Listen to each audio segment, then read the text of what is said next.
much history is here at Churchill Downs, and it's nice to see, money being put in and, refreshing things and keeping things nice. Changes at Churchill Downs with massive renovation projects finally on full display this Champions Day. From a brand new paddock to new dining areas, renovated wagering windows, and more. It is Champions Day out at the track as our Derby Week coverage continues right here at 5 o'clock. Thanks for joining us. I'm Shay McAllister. And I'm Doug Proffitt. It's the second year, the Wednesday before the Derby, honored champions on the track. It was created for the 50th anniversary of Secretariat's amazing record-breaking win, which still holds today. Well, this year it's all about celebrating champions across all sports. WHAS11's Connor Steffen is down at Churchill Downs right now with photojournalist Aspen Hester. And Connor, tell us about the environment today because the heat was on the rise today. Doug, the heat is still on the rise. It's okay though, because we're joining you from the middle of the action, or at least as close to the action as you can get without being out on the track. We're coming to you live from the paddock area, and I want to show you some key features of the new redesign, the $200 million redesign. If you look to my right, you'll be seeing where the racehorses come and do some warm-ups. It's quite a sight to see, as you can see the crowd right over there getting the best view in the house. Again, if you're not on the track, and I want to point your attention because you're never too far away from the action. Of course, a big jumbotron screen to show all the action here today at Champions Day. And Churchill Downs says the Champions Day is a chance to honor the deep history of horse racing in the Commonwealth, along with many other sports legends in Kentucky, not just horse racing. Of course, a major attraction today, the new paddock area, worth some $200 million after this latest round of renovations. We've spoken to a good mix of people today, from hometown Louisvillians enjoying a less crowded day out at Churchill to the out-of-towners flying in from as far as New Zealand. Last time we got together was in New Zealand, so we did, a whole different experience in nature and all that. And so we've been planning this trip with, Derby type events for a long time. You just heard from Sonell Cochran. She's lived in Louisville the last 30 years and brought her younger sister here from New Zealand, nearly 8,300 miles away. Talk about a Derby experience. Of course, there's plenty going on here today, from the Kentucky Hall of Fame announcements to photo ops with the PGA Championship trophy. Of course, guys, we're just getting started with Derby tomorrow, Oaks on Friday, and of course the 150th Run for the Roses on Saturday. We're joining you live from Churchill Downs. Connor Steffen, WHAS 11 on your side. Connor, thank you very much. Well, Kentucky's top politicians were on the backside at Churchill Downs today. We caught up with the Kentucky Lieutenant Governor Jacqueline Coleman ahead of the 150th Kentucky Oaks and Derby.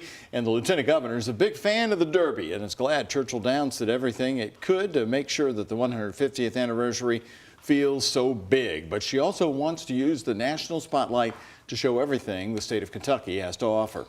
When you see Louisville, when you see how beautiful it is, what Churchill Downs has done, especially with this new paddock area that I know folks will see on Saturday, it's just amazing. And I'm so grateful that we have people that really lift up our horse industry, because it's so important to Kentucky's economy. And of course, we had to ask her for her Oaks picks. For the Oaks, I'm going to pick Just FYI. Okay. And that's because it's Justify's daughter, so obviously that makes a lot of sense. But the non-applicable reason is because it's number 13, and this is my 13th anniversary. My husband and I got married on Derby Day. We're going to have to see if her Oaks and Derby picks are right, coming up later this week. Well, starting Friday afternoon, we are live from the Kentucky Derby Museum for the Kentucky Oaks. You can join us starting at 3 o'clock and watch until 6:30. Full afternoon of coverage. Then it's a big morning on WHAS 11 for Derby 150. Derby Saturday. Join us early at 6 a.m. for our special, The Greatest 2 Minutes. It'll get you in the Derby spirit. Then at 7, our traditional live coverage begins live from the Kentucky Derby Museum. And then from 10 to noon, the Great Day Live crew is live from the 45th Farmington Derby Breakfast. It's all Derby morning. Today, Governor Beshear proclaimed April 29th through May 3rd as Ansel Williamson Week. It's meant to honor and recognize the man who helped train the first Kentucky Derby winner, Aristides, and contributions of the Black Horsemen in thoroughbred racing. Williamson was born into slavery in 1810 and later was cemented into history at Churchill Downs in 1875. The racetrack is honoring him by creating a new award in his name, the Ansel Williamson Award. It will go to the top trainer of the year and be awarded on Champions Day. So what about this heat today and then again tomorrow? Of course, tomorrow is Thurby. You know, we said that 5-0 Tuesday was supposed to be Louisville's day at the track. They had 15,000 people there, but Thurby was actually created to be Louisville's day at the track. I'm so confused. It used to be Oaks Day. I know, Now we have 2 changed days. so much over the years. All what we do know is your advice yesterday, Colleen, to get a little handheld fan. Did you do it? I tried. I couldn't get that next day delivery anymore. It was just too late. Wait, but mine is arriving today. You'll have to meet up with me at the track and I'll share it with you. borrow your fan. That's Yes. right. Yes, it is. That's team effort right there, sharing the fans. Yeah, team effort. I mean, I bet a lot of people are going to ask to borrow my fan. It is going to be a hot day at the track tomorrow, the hottest day of the week. In fact, we bumped that 88 from yesterday to 90 for that forecast for your Thurby. We are heating up right now, and you know what? It feels like 90 degrees. Even though it's 86, we do have a little bit of humidity, but thankfully the heat index values are not going to be too crazy. It's still early on in the spring season to have that drier air hovering over us. Right now we're at 86 here in downtown, 84 in Fort Knox. We are warming up out there, maybe going to get to 87 here shortly, and over the next few hours in the 80s, then slowly going to cool off to the 70s. You might see an isolated sprinkle out there, but overall we're going to stay mostly sunny and nice and clear overnight tonight. So looking at that temperature trend, yeah, we're jumping to 90 tomorrow, 78 on Friday. Now with that 78 comes with a lot of rain and some showers in that forecast. Once we head towards Saturday, we're back to the 80s with an off and on chance of seeing an isolated shower. So you either have the heat or you have the rain here over the next 2 days. We are tracking this low pressure system. On Thursday, we're going to stay nice and dry, but waking up on Friday morning, that's the first wave that we're going to see throughout the afternoon as well. Widespread light rain. The big takeaway is we're not expecting severe weather, so that's great. But however, you're going to want to pack your poncho for Oaks Day. I'll have a detailed forecast for your weekend ahead coming up. Shay? All right, Colleen, thank you.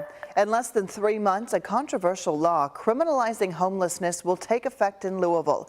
It comes as Louisville's need for affordable housing just continues to grow.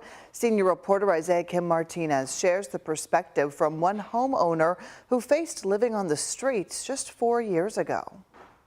Living or sleeping on Louisville streets will be illegal starting in mid-July when the Safer Kentucky Act goes into effect. Supporters say it would push unhoused people to seek shelter and treatment. Opponents worry it'll open a pathway to issuing fines and even jail time. I worked all my life. I never seen that coming to me when it happened, but it happened. People like Hope Turner are warning policymakers about the potential devastating impacts from the Safer Kentucky Act, saying if laws like that were in place years ago, she doesn't know where she'd be right now. I could have been that one in a tent, you know what I'm saying, even though I went to a shelter. It could have been me out there, you know what I'm saying? I wouldn't want nobody to lock me up because, oh, well, she don't have nowhere to go. Everybody has a story. Everybody has a past. Hope Turner's past included a marriage that went south and a husband who walked out, finding herself without a home as a single mom just before COVID hit. I was in a shelter with my kids, 4 to 5 months. But that didn't define her future. She eventually got the assistance she needed. A housing voucher led to stability. Now she's a proud homeowner. I had to lose literally everything to get to where I am now, and I'm so grateful. Turner advocates for those who are in her shoes or worse. She's urging city officials and local law enforcement to be compassionate. People need housing. We need programs out here. You know what I'm saying? We don't need nobody trying to lock somebody up for being homeless, because like I said, it can happen to anybody. The Safer Kentucky Act's path forward could hinge on a major Supreme Court ruling this summer, deciding on the constitutionality of a local Oregon law that bans street camping. Louisville law professor Sam Markison sharing perspective. If the court decides the constitutionality of that law, it's going to resolve it for Kentucky as well, almost certainly. The High Court's decision expected this June. Isaiah Kim Martinez, WHAS 11 on your side. The Coalition for the Homeless tells us so far this year, the city of Louisville has issued at least 22 notices to clear camps. If you or someone you know needs some help, you can contact the Coalition for the Homeless at 502-637-2337. Well, it is the question that all JCPS families are asking today. How will next year's new starting times impact my school? Last night, the school district shared the 2 plans it's currently considering and shared it with parents. And there are 3 proposed start times for next year. They are 7:40 a.m., 8:40 a.m., and 9:40 a.m. More than 80 schools would be impacted on Plan Number 1, option number 1, and more than 100 schools would be impacted in Plan Number 2, again, scenario number 2. The changes in number 2, though, are more drastic, with most seeing a 1-hour difference. JCPS Superintendent Marty Polio says the second choice, though, would be best for the school district. It is a much more dramatic change in start times and gets us there on time. But I think long-term, option 2 is the more sustainable one. But parents are hoping this year in August we'll see a smoother start to the school year than we saw last year.